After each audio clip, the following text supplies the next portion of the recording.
Christian, Muslim, Catholic, Protestant. Jesus didn't want that. He wanted us to remember, to unite, to join together, not to split apart into different rivalries and prejudices and groups. I had a very wise seminary professor. His name was Father John Duffy. Remember John Duffy? Father John Duffy was from Boston. Am I mistaken the obvious saying he was wise and from Boston, Massachusetts? I'm from Boston, Massachusetts. Father Duffy was an artist. He was a philosopher. He was a poet. In fact, the books that he wrote of poetry are compared to the best poet from the United States, Robert Frost, only better. And he was teaching us a theology class. And he asked if anyone could tell him the best proof for God's existence. So our hands went up. We said, oh, you can prove God's existence through nature or through causality. There needs to be a prime mover, someone to initiate it all. And he kept shaking his head, no. And finally, we ran out of proofs for God's existence. And he said the best proof of God's existence is the communion line which forms every Sunday. Through all the centuries of our church, through our heresies and crusades, through our public and private sins, faith-filled people have lined up every Sunday to receive our Lord in Holy Communion. They remember. My earliest memory of going to Mass, being the youngest in my family, was that at a certain point, everyone got up and left me. They would go up there somewhere. Eventually, they would come back into the pew. And I would always notice what my father did, because he would do the same thing every Sunday. When he came back from up there, he came back and he would put his face into his hands. And I'd be looking up at him, and I would see his lips moving. Now, I didn't know what happened up there, but I did know that that was a very powerful moment between my father and his God. My father was one of those men who didn't talk much about religion, unless it was to say, you have to go to church. So he kind of took me by surprise on the day of my ordination. He took me aside and he said, Kevin, I'd like to give you a little bit of advice about giving a sermon. I said, okay. And he said, I want you to remember three things. One, speak loud enough so people can hear you. He was partially deaf. Two, put a little humor in it. And three, keep it short. Which reminds me of a joke. There was a woman in the hospital who was quite concerned about an operation that was scheduled the next morning. So she prayed especially hard that night that our Lord would see her through this operation. And to her great surprise, our Lord answered her prayer and said to her, don't worry, you're going to get through the operation fine. In fact, you're going to live to be 93. So, she relaxed. She got a good night's sleep. She got through the operation fine. And she's in the recuperation room and she starts to think, 93? While I'm here, why don't I have a few other things done? So she had a little bit pulled back here, a little bit added here, a little bit tucked in there. And she was recuperating from all of that. And she went down to the lobby of the hospital. It was a fancy hospital, to do some shopping. It was probably in Barbados. And she bought a new red dress, of course matching pocketbook and shoes. She had a manicure and pedicure. She got her hair done. She bought some jewelry. So in time to leave, she was looking good. She crossed the lobby, she pushed open the front door, stepped off the curb, boom, hit by a bus, and killed on the spot.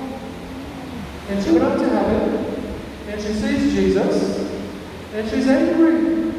She said, "You said I was going to live to be 93. And Jesus said, "I didn't recognize you." Don't worry, Jesus will remember us. I like the response of a bishop who was asked, when did he become a priest? And he answered, 5 years after my ordination. There's some wisdom there. When did you get married? 5 years after the ceremony. We learn. We learn from experience. We learn from the people around us. I'm sure Father Kevin would agree, we are privileged in full-time ministry that we get to rub shoulders with people who are far down the road of holiness. I was stationed in one of our Redemptorist parishes in New York, and I got a call from a friend. She had been a lawyer in Washington, D.C., and she had joined Mother Teresa's Order of Nuns, the Missionaries of Charity. In fact, she was the first African-American to join that contemplative branch of the Missionaries of Charity. And she asked me if I would be available, and she gave me the date, to say an early morning Mass for Mother Teresa, who was going to be visiting New York City. So what would you say? Yeah, you know, I would, but I'd like to sleep in the morning. I said, of course. Mother Teresa, a friend of presidents and prime ministers, a winner of the Nobel Peace Prize, a living saint, now an actual saint. I said, of course. This was in 1997, shortly before Mother Teresa died.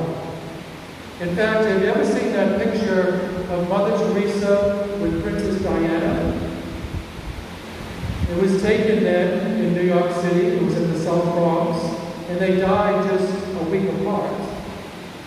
And I was told, because I was doing this, it was at 5:30 in the morning Mass, that they would give me a private time alone with Mother Teresa. So as I was driving into the South Bronx, I was trying to come up with something profound that I could ask Mother Teresa. And so Mother Teresa was at the Mass. She was in a wheelchair.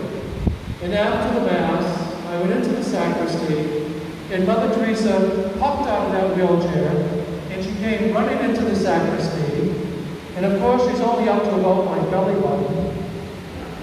And I asked her my profound question. I asked Mother, what is the secret to suffering joyfully? And without any hesitation, she said, it's Jesus in the Blessed Sacrament. And I was afraid to ask her anything else. But that was her secret. The Missionaries of Charity, they begin every day with an hour of silent prayer in front of Jesus in the Blessed Sacrament. And then they go outside the doors of their chapels all around the world, and they can come to Him again in every person they meet. Since then, I've given a few retreats to the Missionaries of Charity, and I found out that that was Mother Teresa's answer to any question. Mother, I'm having difficulty in my marriage, or at work, or at school, in my vocation. What should I do? Talk to Jesus in the Blessed Sacrament. Because who knows us better? Where can we get better direction for our lives?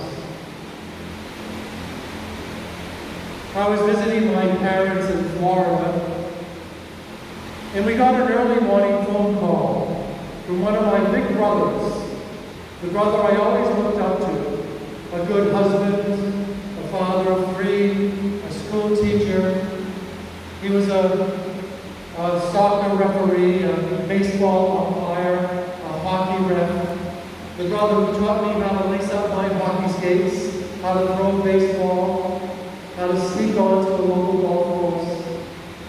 And his voice was cracking. And I had never heard his voice crack before. And he shared with me, though he had just been diagnosed, he shared with us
Anybody to the one in the dark?